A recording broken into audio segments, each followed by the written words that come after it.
जब ये आरएसएस से कार्यकर्ता आपके सामने आएंगे, नरेंद्र मोदी की बात करेंगे, अमित शाह की बात करेंगे, उनसे आप सामने उनको कहो कि आपका प्रधानमंत्री गद्दार है, आपका होम मिनिस्टर गद्दार है, आपका संगठन गद्दार है, आपने हिंदुस्तान को बेचने का काम किया है, आपने हमारे संगठन, आपने हमारे संविधान पर आक्रमण किया है, आपने अंबेडकर जी पर आक्रमण किया है, आपने वीरापासी जी पर आक्रमण किया है, आपने गांधी जी पर आक्रमण किया है। खुल के उनसे कहिए। राहुल गांधी जी का आज का बयान बहुत ही दुर्भाग्यपूर्ण है और कहीं ना कहीं उनकी अराजकतावादी मानसिकता को दिखाता है।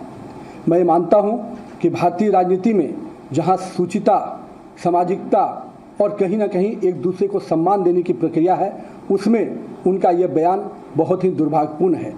मैं मानता हूं कि लगातार हो रही हार, निराशा कहीं ना कहीं उनके स्वभाव और उनके चरित्र में दिख रहा है और यही हताशा और निराशा आज उनके इस सब तरह के शब्दों के बयान आ रहे हैं। मैं पूछना चाहता हूं राहुल गांधी जी, आपके पूर्वजों ने इस देश की जमीन और जमीर को हमेशा गिरवी रखने का काम किया, कभी हमारे सैनिकों के मनोबल को बढ़ाने का काम नहीं किया, लेकिन हमारे यशस्वी प्रधानमंत्री श्री नरेंद्र मोदी के नेतृत्व में इस देश की ज़मीन भी सुरक्षित हुई और देश के लोगों का ज़मीर भी मजबूत हुआ। और कहीं ना कहीं आपके शासनकाल में आपके लोगों ने जब जब इस देश में राज किया, इस देश में करप्शन के रूप में पूरी तरह से आकंठ में पूरी सरकार आपकी डूबी रही।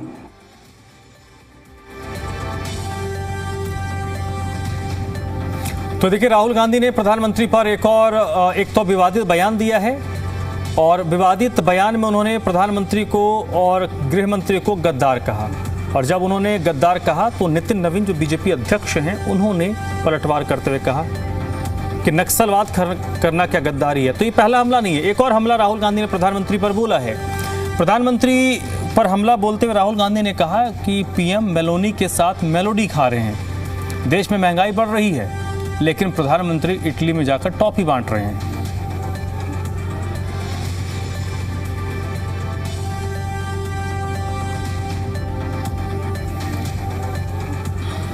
तो प्रधानमंत्री इस वक्त 5 दिवसीय 5 देशों की विदेश यात्रा पर हैं और अभी इटली में हैं। इटली से उनका एक वीडियो इटली की प्रधानमंत्री जॉर्जिया मेलोनी की तरफ से पोस्ट किया गया, जिसमें वो मेलोडी जो चॉकलेट है, टॉफी है, उनको दे रहे हैं। इस पर राहुल गांधी ने प्रधानमंत्री पर हमला बोला कि देश की जनता महंगाई की मार झेल रही है और प्रधानमंत्री चॉकलेट बांट रहे हैं। पिछले 3 महीने में जो आपकी प्रोटेक्शन करनी थी, जो दीवार, आर्थिक दीवार खड़ी करनी थी आपके लिए, वो उन्होंने नहीं की। उल्टा वो जाकर मेलोनी जी के साथ टॉफी खा रहे हैं और वीडियो बना रहे हैं जैसे मजाक चल रहा है। वापस आएंगे, आप देखना क्या होता है। वापस आएंगे, आर्थिक तूफान आएगा, गरीब लोगों को चोट लगेगी, किसानों को खाद नहीं मिलेगी, पेट्रोल डीजल के दाम आसमान तक पहुंच जाएंगे, महंगाई बढ़ेगी। उसके बाद नरेंद्र मोदी हाथ जोड़ेंगे, कहेंगे भाइयों और बहनों मुझे फांसी पर चढ़वा दो।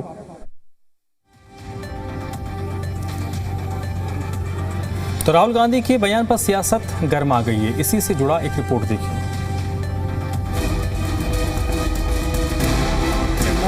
Wrote as a gift a very good copy. Lok Sabha में नेता विपक्ष के बोल सुनिए।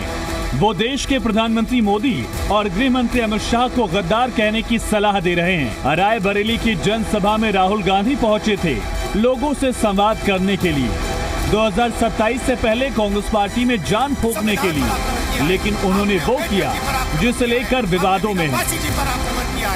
जब ये आरएसएस से कार्यकर्ता आपके सामने आएंगे, नरेंद्र मोदी की बात करेंगे, अमित शाह की बात करेंगे, उनसे आप सामने उनको कहो कि आपका प्रधानमंत्री गद्दार है, आपका होम मिनिस्टर गद्दार है, आपका संगठन गद्दार है, आपने हिंदुस्तान को बेचने का काम किया है, आपने हमारे संगठन, आपने हमारे संविधान पर आक्रमण किया है, आपने अंबेडकर जी पर आक्रमण किया है, आपने वीरापासी जी पर आक्रमण किया है, आपने गांधी जी पर आक्रमण किया है। खुल के उनसे कहिए।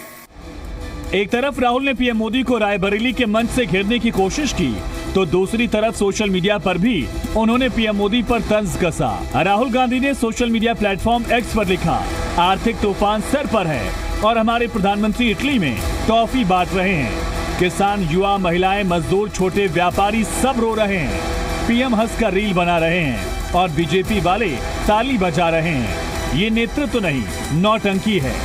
जाहिर है राहुल गांधी के हमले सोची समझी रणनीति के तहत किए गए हैं और उन्होंने दोहराया कि वो माफी नहीं मांगेंगे। आरएसएस के लोग सुन लो, आपने कहा कि मुझे माफी मांगनी चाहिए, मैं कभी माफी नहीं मांगूंगा, फिर बोलूंगा। अमित शाह और नरेंद्र मोदी गद्दार हैं क्योंकि उन्होंने कॉन्स्टिट्यूशन पर आक्रमण किया है। सुन लो अच्छी तरह, मैं तुम लोगों से नहीं डरता हूं और हिंदुस्तान की जनता इस बात को समझ गई है और हिंदुस्तान की जनता भी आपसे नहीं डरती है। लेकिन प्रधानमंत्री मोदी के लिए राहुल गांधी के अपशब्द बीजेपी के लिए हथियार बन गए। बीजेपी का दावा है कि ये पीएम मोदी का नहीं बल्कि 140 करोड़ भारतीयों का अपमान है। राहुल गांधी ने 140 करोड़ देशवासियों को गद्दार कहा है।